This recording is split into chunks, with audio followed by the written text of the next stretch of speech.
గజం కేవలం 4,500 రూపాయలతో 165 గజాల భూమి కేవలం 8 లక్షలు మాత్రమే. ఎనీ క్వశ్చన్స్ అమ్మా దీని మీద? నా పేరు లలిత అండి. ఎక్కడి నుంచి వచ్చారు? విజయనగర్ కాలనీ అండి. పురాణాల ప్రకారం ప్రహ్లాదుడు పట్టులో ఉండంగానే నేర్చుకున్నాడు, అలాగే అభిమన్యుడు కూడా పట్టులో ఉండంగానే నేర్చుకున్నాడు విద్యని. అసలు పేరెంటింగ్ అనేది ఎక్కడ స్టార్ట్ కావాలి అని నా ప్రశ్న అండి. రైట్ ఫ్రమ్ ద బిగినింగ్ ఏనండి.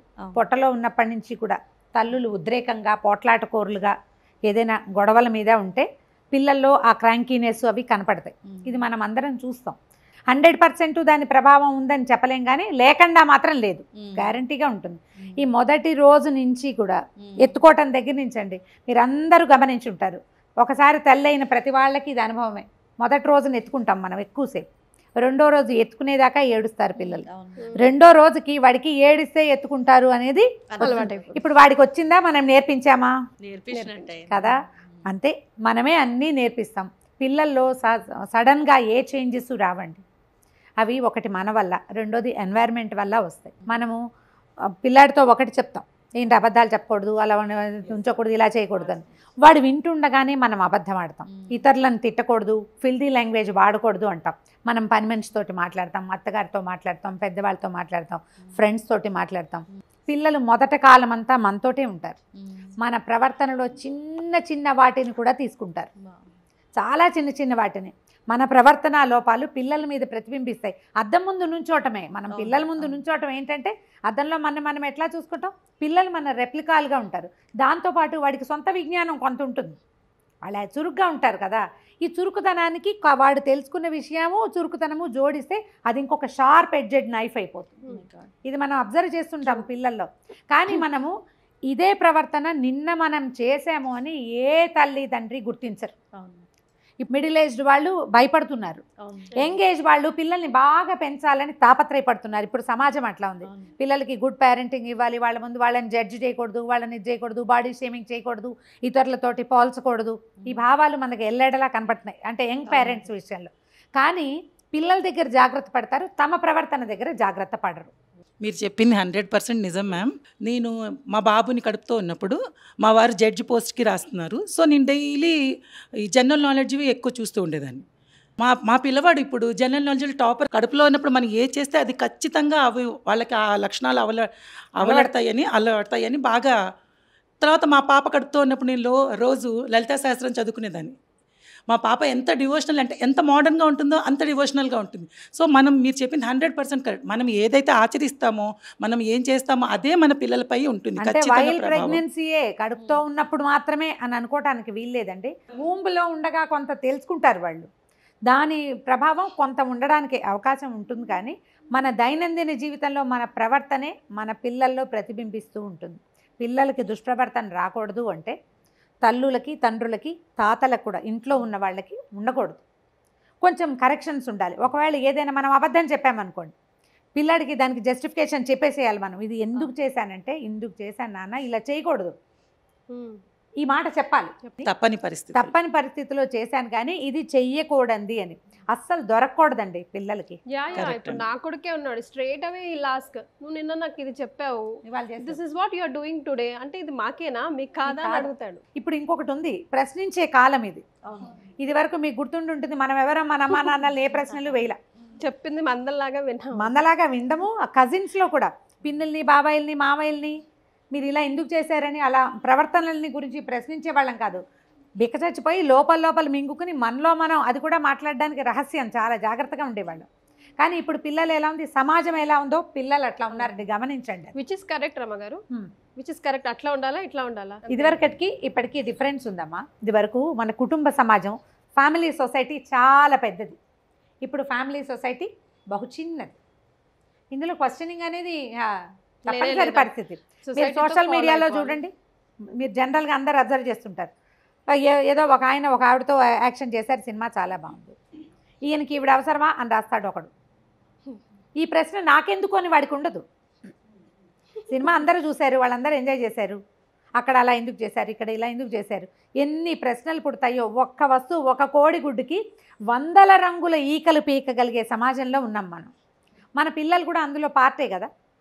సో మనని ప్రశ్నిస్తారు వాళ్ళు, ఇది నువ్వు నిన్న అలా చేసావు, ఇవాళ నాకెందుకు చెప్తున్నావు, లేదా నువ్వు కిందటి సంవత్సరం లాస్ట్ ఇయర్ కూడా నువ్వు ఇలా చేసావు, కావాలంటే నా దగ్గర ఫోటో ఉందని ఇప్పుడు మనం చూపిస్తున్నాం కదా 10 ఏళ్ల క్రితం వీడియోలు, అలా చూపిస్తారు.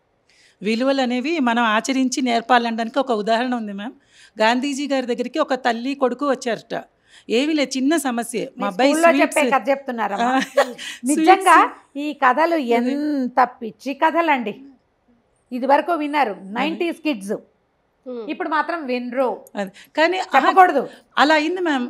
ఆచరించి తల్లి కొడుకు వచ్చారా స్వీట్స్ తినద్దు అంటే 4-5 రోజులు. ఈ కథ ఒకసారి నన్నే చెప్పనివ్వండి. గాంధీజీ గారి దగ్గరికి ఒక అబ్బాయిని తీసుకొచ్చారు ఒక అమ్మగారు. పిల్లాడు విపరీతంగా బెల్లం తింటాడండి అంటే ఎల్లుండి అవతలండి వచ్చే వారం రండి అన్నారు. వచ్చే వారం తీసుకొచ్చారు. తీసుకొస్తే మీ బాబు బెల్లం తినకూడదమ్మా, జబ్బు చేస్తుంది అన్నారు. ఆవిడ అడిగింది లాస్ట్ వీక్ ఎందుకు చెప్పలేదు అంటే నేను మానాలి కదా అన్నారు. నేను దీనికి ఆన్సర్ ఇప్పుడు చెప్తాను. మీ కాదు అసలు మీరు పొరపాటు పడుతున్నారు. మనం ఆచరించి చెప్పడం కాదు, ఒకరోజు ఆచరించి చెప్పడం కానే కాదు. అబ్బాయి ఏమంటాడంటే ఆయన ఇష్టం, it's his choice, it's not my choice అనేస్తాడు. అంటాడా? పోనీ మీరు ఆలోచించుకోండి. మీ పిల్లల్లో ఎవరైనా ఒరే నేను తింటున్నాను కదా కాకరకాయ కూర, నువ్వు తినంటే నీ ఇష్టం కాబట్టి నువ్వు తింటున్నావు, నేను ఎందుకు తినాలి కదా? నాకు పిజ్జా బర్గరే ఇష్టం, నాకు పిజ్జావే ఇష్టం, మైదా పిండి మంచిది కాదు, నువ్వు మానే, నేను తింటాను. అదే తేడా మేడం. ఎందుకంటే పేరెంటింగ్ లో లేదు, ఇది సమాజంలో వచ్చిన మార్పమ్మా. అదే సమాజం. అప్పుడు తల్లే కన్నది, ఇప్పుడు తల్లులే కంటారు. అప్పుడు తండ్రే కారణం, ఇప్పుడు తండ్రే కారణం. కొత్తగా ఏమీ మారలేదు. మారింది ఏంటంటే సమాజం. ఇందులోనే ఉంటున్నాం మనం. సమాజం అంతా ఒక దారిని పోతుంటే మనం ఇంకోలాగా పోలేము.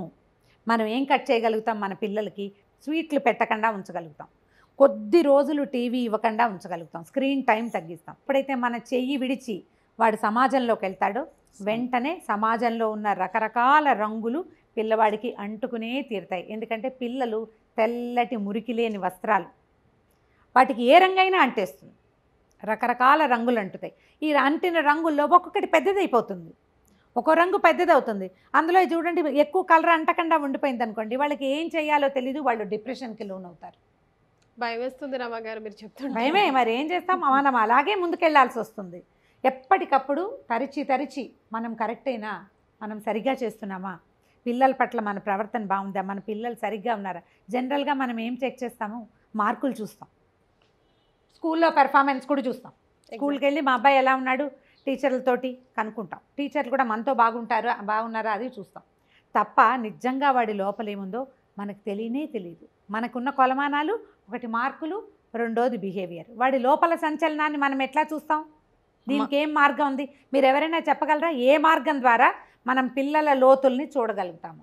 అయితే ఒక చిన్న పిల్ల చెప్పిందనమాట, మీ దగ్గర నేను మాట్లాడుతుంటే మీరు ఇంత నన్ను మాట్లాడిస్తున్నారు, అదే మా అమ్మ దగ్గర నేను మాట్లాడితే నాకు పని ఉంది, నన్ను విసిగించకు, నాతో మాట్లాడుకు అంటుంది.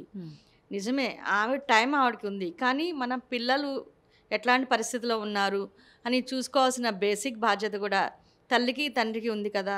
వాళ్ళకి స్కూల్ ఫీజు కడుతున్నామా, భోజనం పెడుతున్నామా, టైంకి ఫుడ్ ఇస్తున్నామా కాదు, వాళ్ళ మానసికంగా ఎలాంటి పరిస్థితుల్ని వాళ్ళు అనుభవిస్తున్నారు అని తెలుసుకోవాల్సిన బేసిక్ బాధ్యత. ఎలా అంటే వాళ్ళ తాత ముత్తాతలు లేరు కాబట్టి దగ్గరలో బేసిక్ బాధ్యత తల్లికి తండ్రికి ఖచ్చితంగా ఉంది అని నేను అనుకుంటున్నాను. ఇప్పుడు నేను చెప్పిన పాయింట్ అదే.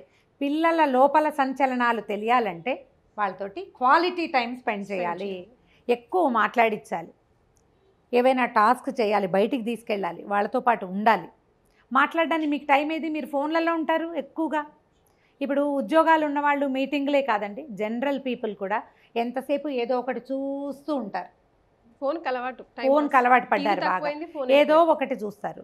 మీరు చూసేది మీ పిల్లలు చూడగలిగేదేనా కాదా అనేది ఒకసారి ఆలోచిస్తామా? మనం ఆలోచించాం. మేము ఒక గెస్ట్, వాళ్ళు ఎప్పుడో మా ఇంటికి వచ్చారు, ఒక 7 ఏళ్ల పాప, ఏదో పెయింటింగ్ చేసుకుంటుందని మావాడు పెన్సిళ్ళు రంగులు గింగులు తెచ్చిచ్చాడు. మా అబ్బాయి ఏదో బొమ్మ వేసింది. బొమ్మ వేసాక ఫోటో తీస్తాం. ఏమిటి ఎందులో పెడతావా అని అడిగాను. ఆ ఇన్స్టాలో ఫోటోలు పెట్టాను, నేను ఇన్స్టాలో రీల్స్ పెడతానండి. నాకు చేత కాదమ్మా, నిజంగా ఇన్స్టాలో రీల్ పెట్టడం రాదు నాకు. పోసిని ఇంతే ఉంది, 7 ఏళ్ల బుడ్డది పెడుతుందట ఇన్స్టాలో రీల్స్ చేసి పెడతా. ఏం రీల్స్ అంటే అదేదో చేస్తుంది, డ్యాన్స్ చేస్తాను, నేను వంట చేస్తాను, అవన్నీ నేను రీల్స్ చేసి పెడతాను. వాళ్ళ అమ్మ చేస్తుంది, పిల్లలు చేస్తుంది. బొమ్మ వేసిన బొమ్మ ఒక బేసిక్ బొమ్మే వేసింది. ఏమన్నా బాగా వేసావు, కొంచెం డెవలప్ చేసుకుంటే ఇవన్నీ బోరు అమ్మమ్మ, ఇవన్నీ బోరు, కొంచెం పెద్దవి చేస్తారు. ఏం చేస్తుందో అది ఇట్లా ఏదో చేత్తో చేసేవి అవన్నీ ఇన్స్టాలో వాళ్ళ అమ్మ చూస్తుంది, అవన్నీ తెలుసు దానికి. బేసిక్ రావాలి కదా, నువ్వు చేత్తో ఒక బొమ్మ ఏదైనా చెయ్యాలంటే ముందు గీయాలిగా, బట్టలు కుట్టడం లాగా ముందు బేసిక్స్ రావాలి, టేప్ పట్టుకుని కొలవడం రావాలి, ఇంచెస్కి సెంటీమీటర్స్కి డిఫరెన్స్ తెలియాలి. బేసిక్ లేకుండా ఎక్కడికో వెళ్ళిపోయే పరిస్థితి పిల్లల్లో ఉందంటే తల్లి నేల విడిచి సాము చేస్తోందని అర్థం. అమ్మాయి తల్లి కలిసి ఉంటారు బాగా, తల్లి ఏం చేస్తుందో పిల్లది చేస్తుంది. ఇది క్వాలిటీ టైం స్పెండ్ చేయటం అనేది ఒక ప్రాక్టీస్ అండి, ఒక అవకాశం. కొంతమంది పెద్ద పెద్ద ఉద్యోగాల్లో ఉంటారు, బాగా రషప్గా పరిగెత్తాల్సి వస్తుంది. పైగా ఏంటంటే ఇది తల్లి అని ఎంతసేపు తల్లిని ట్యాగ్ చేయడం కూడా నాకు ఇష్టంగా అనిపించట్లేదు. ఇదివరకటి కాలం వేరు, తండ్రులు పనిచేసి ఉద్యోగాలు చేసి లేదా ఏదైనా వ్యాపారమో వ్యవసాయమో చేస్తే తల్లి ఇంట్లో సముదాయించుకుని అవి తెచ్చిన డబ్బుని సర్ది పిల్లల్లో గొడవలు రాకుండా చూసుకుని ఏదైనా ఒక మంచి మాట ఇంట్లో పెద్దవాళ్ళు చెప్పేవాళ్ళు. ఇప్పుడు మన సమాజం అట్లా లేదు. తండ్రి పోరాడుతున్నాడు, తల్లి పోరాడుతోంది జీవితం కోసం. ఇప్పుడు ఈ పోరాటంలో తల్లులకి ఎప్పుడు కొంత బాధ్యత ఎక్స్ట్రా ఉంటుంది, వీళ్ళే కనాలి పెంచాలి. పైగా ఈ భార్యాభర్త ఇద్దరు ఇంటికి రాగానే తండ్రి సోఫాలో కూర్చుంటాడు, తల్లి లోపలికి వెళ్ళి వంటింట్లో పనిచేస్తుంది. దీని నుంచి నేను కూడా విరుద్ధం కాదమ్మా, నా పరిస్థితి కూడా అదే, అందరూ అంతే. ఇప్పుడు దీన్ని చూస్తూ పెరిగిన పిల్లలు ఆడవాళ్ళు ఇంట్లో పని చేయాలని, మగవాళ్ళు సోఫాలో కూర్చోవాలని ఒక ఫిక్స్డ్ ఐడియాస్లో ఉంటారు కదా. ఇది అంటే ఈ ఇంప్రెషన్ మనం ఇచ్చిందేనా, మనమే ఇస్తాం. తర్వాత నువ్వు ఎవరు పిల్లాడితోటి మాట్లాడాలి, ఎవరికి వాడికి కథ చెప్పాలి అనే దాని మీద కొట్లాడుకుంటారు. దీంట్లో మేము కూడా ఉన్నాం. Night time bed time stories చెప్పండి చెప్పండి చెప్పండి అని ఊదరబెట్టి బోల్డ్ వీడియోలు చేసాం. ఒక భార్యాభర్త కౌన్సిలింగ్ సెషన్కి వచ్చినప్పుడు ఎంతసేపు నన్నే చెప్పంటాడండి, ఈయనేం గాడిదలు కాస్తాడా, అతను ఎందుకు చేయడండి, అతనితో చెప్పండి నైట్ టైం స్టోరీ చెప్పమని పే చేసి మరీ నాతో చెప్పించింది అమ్మాయి. బెడ్ టైం స్టోరీస్ తల్లుడే ఎందుకు చెప్పాలి, మా అమ్మాయి చెప్పేది నాకంటాడు అతను. మనం పోట్లాడుకుంటాం, మా అమ్మాయి చేసేది, నువ్వు మా అమ్మలాగా వంట చేయట్లేదు, మా అమ్మలాగా చేయట్లేదు అంటే మా అమ్మ ఉద్యోగం చేసేది కాదు, నేను చేస్తున్నాను కదా అంటుంది. ఈ తరాలలో వచ్చిన ఈ మార్పుని మనం గ్రహించుకోలేకపోతాం.